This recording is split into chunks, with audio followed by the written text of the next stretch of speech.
Okay, so the first thing you're going to do once you get to your table is spend at least, it's only going to take you 30 seconds, people.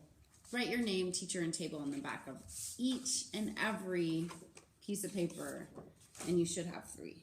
Blah, blah, blah, blah, blah, blah. Okay, let's pretend I did that. Next, you're going to tape these to your table. You're sharing the pieces of tape at your table, so what I would do is tear off, not a super long because we don't want to waste it, but you're going to need 6 pieces. So I'm just going to tear off 6 long pieces. That way I can pass the roll of tape to the person next to me, and that will help it go a bit faster. Don't be a picky pants about the color of tape that you're using, because it really doesn't matter. So I want to hear it. All right. I have 1, 2, 3, 4. I need 2 more.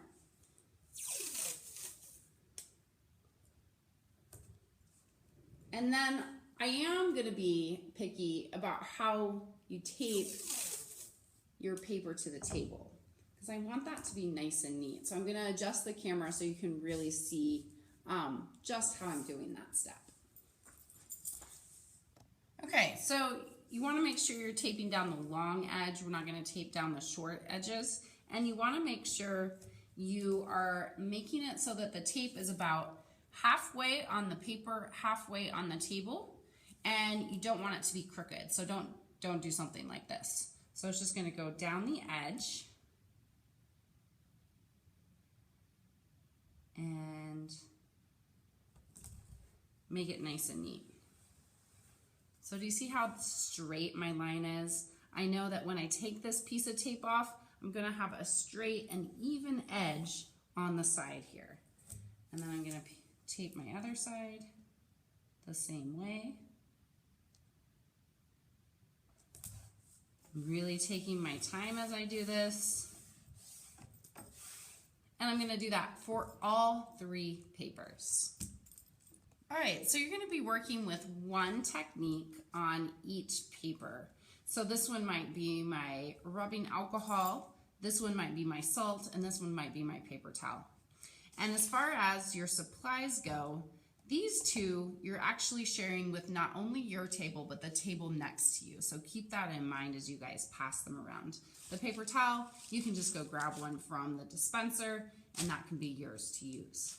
I would begin with whatever technique you want, putting down some paint and also some water on your paper. So I'm going to use a nice wet brush, get some paint, and I'm thinking about what kind of colors I want in my sky behind that tree that we're going to be making later. So I think blue and orange look really nice together. So I'm thinking I want a lot of blue in my picture. I like to use kind of a swirly brush stroke sometimes, but you can experiment with your own style. Now, while the paper is still wet, that's when you want to use most of these techniques. So I would recommend that you work fast. I'm going to blend some purple in there too. I know I'll have some yellow leaves on there, and purple and yellow are complementary colors, and orange, because fall leaves are orange. Orange and blue are complementary colors, so I think these are some good colors to use. I'm using my artist brain, people. All right, so I'm going to show you guys the alcohol technique first. So while my paper is still wet, while I still have a lot of paint on it, I'm going to carefully, not going crazy, but carefully drop some drops of rubbing alcohol on it. And I'm going to get this just a little bit closer so you can really see this. All right. And you're going to notice that alcohol reacts with the color underneath it. I am barely squeezing this, by the way. It just really drops out on its own. Notice that I didn't put very much rubbing alcohol in any of these containers, and that's on purpose so that you guys aren't using too much. It repels the water and paint on there and gives it kind of a cool effect. It almost looks like crazy looking clouds. Don't go overboard.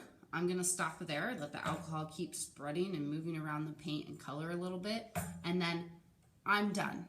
It's time to let it dry. So here on this next one, I'm gonna put some paint on it, and then I'll show you the salt technique. Okay, so I feel like this is kind of the trickiest one because the paper has to be wet, but not too wet. So if you can see that your paper is kind of shiny still from the water, but it's not too shiny, it's not like a big puddle of water, that's about perfect. Don't panic if you don't get too much of effect from this. You really see it later on once you actually take off the salt.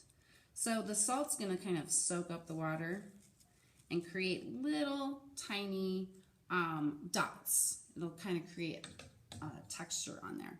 If you don't see anything happening at first, I see a little bit right here. You can put more water and paint on there. Maybe get it a little more wet. I think mine needs a little more water and paint before I put it on. I let it dry too much. And then sprinkle it on. Don't move around the salt after you put it on. You want to put it on there and then let it do its thing. Next class, when it's completely dry, that's when you'll take it off and see the effect. Now again, don't go crazy with the salt. On purpose, I put just a tiny bit in there because less is more in this situation. I'm done, okay? And you'll see what that one looks like hanging up on the board, where you get really the full effect after it dries. Now we're gonna move on to the paper towel one. All right, this one's pretty easy. So this one's just time sensitive. You wanna work quickly. So I'm gonna take maybe some purple, and I'm thinking I want kind of a stormy fall sky. So I'm gonna make my purple a little bit browner with some yellow, and maybe even some greens in there. Okay, now working in a small section, I wouldn't do it the whole thing and then try to do this.